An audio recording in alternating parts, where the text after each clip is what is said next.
첫 번째 떡밥은 로키의 열매, 사람 열매 모델 다크니카입니다. 한 해외 사이트에서는 로키의 능력에 관해 아주 흥미로운 이야기를 소개하였습니다. 밀짚 모자 일당이 리틀 가든에서 만났던 도리와 부르기의 고향이자 용감한 바다의 사나이를 목표로 하는 밀짚 모자 일당의 저격수 우홉이 동경하는 전사의 성 엘바프. 언급된 지 20년 만에 등장한 엘바프이지만 기대와 달리 엘바프는 너무 평화로웠으며 큰 에피소드 역시 없었습니다. 다만 친아버지 헤럴드 왕을 죽인 저주의 왕자 로키가 등장하며 엘바프의 분위기는 완전히 달라졌죠. 그리고 로키의 등장에서 충격적인 대사가 있었습니다. 난 세계를 끝장낸 태양의 신 로키. 분명한 건 태양신은 니카입니다. 그리고 사람 열매 모델 환수종 태양신 니카는 루피가 먹었죠. 그런데 어떻게 로키가 태양신이 될 수 있는 걸까요? 그런데 엘바프 편이 진행되며 한 가지 단서가 있었습니다. 그건 바로 파괴의 신입니다. 1136화 속 로드는 말합니다. 엘바프에 태어난 자라면 누구나 가지는 꿈이요, 태양이 신이 되어 세계를 지배하는 것. 이후 거인족들은 태양신이 해방신, 파괴의 신, 웃음의 신이라며 의견이 갈리기 시작했습니다. 요르는 엘바프 태고에 전해지는 헐리라는 신전이 옛 언어이기에 해석이 다양하게 나눠지는 거라고 말하죠. 그런데 해외 사이트에서는 로키가 파괴의 신이자 태양신 니카라고 이야기합니다. 루피가 니카로 변했을 때 조이보이의 동료 즈니샤는 말했습니다. 조이보이가 돌아왔다. 그리고 조이보이의 동료 철거인 에메트는 니카로 변한 루피를 보고 말했습니다. 조이보이 기쁘구나, 다시 만났어. 이를 통해 알 수 있는 건 니카, 니콜, 조이보이였습니다. 다만 1122화에서 공개된 조이보이의 실루엣은 우리가 알고 있는 니카의 실루엣과 전혀 달랐습니다. 1115화 속 베가펑크가 800년 전 조이보이를 이야기할 당시 조이보이의 실루엣이 나왔는데, 이때는 조이보이의 실루엣이 루피가 변한 니카 그 자체였습니다. 이로써 알 수 있는 건 조이보이와 니카는 동일 인물이 아니라는 겁니다. 즉 조이보이 역시 루피처럼 곰고무 열매를 각성시킨 인물일 뿐이라는 거죠. 이 가설이 맞다면 떡밥이 해소될 수 있습니다. 도리와 부르기는 니카로 변한 루피를 보고 말했습니다. 너 왜 엘버프에 전해져 내려오는 신의 모습을 하고 있냐. 또한 베가펑크는 니카로 변한 루피를 보고 말했습니다. 옛 문헌밖에 기록되지 않은 신의 모습을 빼닮았군. 그리고 후주는 니카의 존재에 대해 이렇게 말했습니다. 아주 먼 옛날 노예들이 언젠가 자신들을 구해주리라 믿은 전설의 전사라더군. 실제했는지 망상인지 사람을 웃게 만들고 고뇌에서 해방시켜주는 전사. 또한 쿠마의 아버지 클랩은 니카에 대해 이렇게 말합니다. 우리 버커니어 집안의 대대로 전해지는 전설의 전사의 이름이야. 즉 니카는 먼 옛날 노예들이 언젠가 자신들을 구해줄 거라 믿은 전설, 즉 신화 속 인물일 뿐이라는 겁니다. 아마 니카는 신전에 기록된 제1세기, 즉 800년조보다 훨씬 이전의 인물이겠죠. 베가펑크는 악마의 열매 이렇게 말했습니다. 악마의 열매란 누군가가 바란 인간의 진화의 가능성이다. 그렇게 되고 싶다, 이렇게 되고 싶다. 다방면에 걸친 인류의 미래가 바로 능력이다. 그리고 하늘섬편 당시 배에서 하늘이 떨어지며 오다스는 한 물리학자의 말을 보여줍니다. 인간이 생각해낼 수 있는 모든 일들은 일어날 수 있는 현실이다. 물리학자 윌리 가론. 이로써 생각해볼 수 있는 건 악마의 열매의 정체입니다. 베가펑크에 의하면 고대 왕국은 현재 에그웨더와 같은 엄청난 문명을 가진 왕국이었다고 했으며, 고대 왕국은 엄청난 과학력을 가지고 있었다고 했습니다. 즉 악마의 열매 역시 베가펑크가 만들 수 있는 과학인 만큼 악마의 열매는 고대 왕국의 작품일 확률이 크다는 겁니다.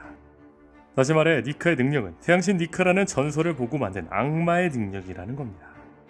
그런데 이 가설대로라면 파괴신 니카도 악마의 열매로 만들어질 수 있습니다. 즉 태양신 니카라는 신화 속 인물을 악마의 열매로 만든 것처럼 파괴신 니카도 악마의 열매로 만들었을 수 있다는 거죠. 그런데 해외 사이트에서는 로키가 니카 열매의 어둠 버전이라는 걸 암시했다고 합니다.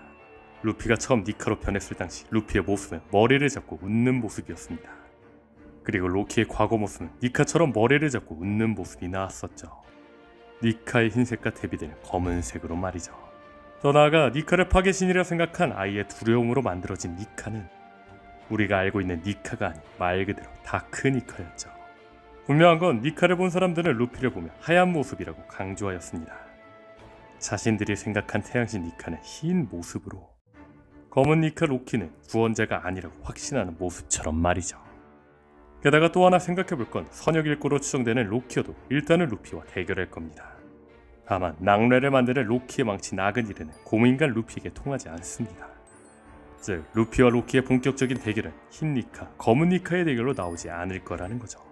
더 나아가 헬파이트는 이 가설대로라면 현재 티치는 3개의 열매를 먹을 거로 추정되는 만큼 루피와 대조적인 티치의 마지막 열매가 로키의 검은 니카가 아닐까라고도 이야기하였죠. 개인적으로 저는 로키의 열매가 펠리르일 거로 추측하고 있는데 과연 로키의 열매는 무엇인 걸까요? 두 번째 떡밥은 엘바프 편과 임펠다운의 평행이론입니다. 1140화에서는 군코가 신의 기사단 소머즈와 킬링엄을 불렀습니다. 그리고 소머즈는 샴록은 성지로 가야 한다고 이야기한 뒤 말합니다. 꼬맹이를 유기해서 성지로 데려간다라. 이후 샴록은 마리저로 가기 전 말합니다. 게임으로 만들어라. 당시에는 이 게임이 갓벨리에서 열린 누가 더 인간을 사냥 많이 하는 토끼 사냥처럼 누가 더 아이들을 많이 납치하냐 등의 게임이 열리는 게 아니냐가 예상되었죠. 다만 1142였어 누가 더 납치하기에 경쟁은커녕 이들은 힘을 합쳐 아이들을 납치했습니다. 그리고 아이들은 잠을 잔 상태로 해안가로 향했는데 킬링엄 역시 자고 있었으며 이후 소머즈가 킬링엄에게 수고했다라고 말한 걸로 보아 아이들이 잠든 상태로 해안가로 향하며 아이들의 악몽 속 나온 괴수들은 킬링엄의 능력입니다. 그런데 여기서 또 한 가지 생각해볼 건 울프 선생은 피를 흘리며 아이들한테 손을 대면 안 된다고 하였습니다. 이후 마지막에 소머즈가 사랑이란 고통을 수반하는 법이라고 말한 걸로 보아 아이들을 만지면 다치게 되는 건 소머즈의 능력으로 보이죠. 즉 아이들을 구하기 위해서는 능력 시전자인 소머즈와 킬링엄을 쓰러뜨려야 합니다. 그렇다면 여기서 주목할 건 평행이론입니다. 원피스는 1부와 2부가 평행이론으로 나누어져 있습니다. 가장 대표적인 예가 알라바스트 편과 드레스로자 편이겠죠. 그리고 바로 전 에피소드 에그헤드 편은 샤본디제도 편과 평행이론으로 추정됩니다. 에그헤드 편은 이 가설에 걸맞게 샤본디제도에 등장했던 키자로, 쿠마, 센토모로가 모두 함께 등장했죠. 그렇다면 생각해볼 건 샤본디제도 편 다음 에피소드는 임펠다운 편인데 에그헤드 다음 편 엘바프는 샤본디제도 다음 편 임펠다운과 대비되고 있다는 겁니다. 첫 번째로 임펠다운 편에서는 루피는 세계 정부를 상대로 에이스를 구해야 했습니다. 그리고 이번 엘바프 편에서는 세계 정부를 상대로 아이들을 구해야 하죠. 또한 임펠다운은 여러 개의 층으로 나누어져 있는데 엘바프 역시 여러 개의 층으로 나누어져 있습니다. 또한 루피는 임펠다운에서 죄수들을 풀어주었습니다. 그리고 엘바프에서 루피는 죄수 로키를 풀어주었죠. 현재까지 나온 평행이론은 여기까지입니다. 다만 엘바프 편과 임펠다운 편이 확실하게 계속해서 대비되고 있는 만큼 추가적인 단서가 나올 거로 보이죠. 또한 원피스의 모든 에피소드가 비슷한 부분이 있어 평행이론처럼 흘러가도 완전히 똑같은 내용으로 흘러가는 건 아닙니다. 즉 임펠다운에서 루피는 에이스를 구출하지 못했지만 엘바프에서 루피는 로키와 힘을 합쳐 신의 기사단을 날려버리며 아이들을 구할 수 있지 않을까 싶네요. 오늘 영상은 여기까지입니다. 시청해주셔서 감사합니다.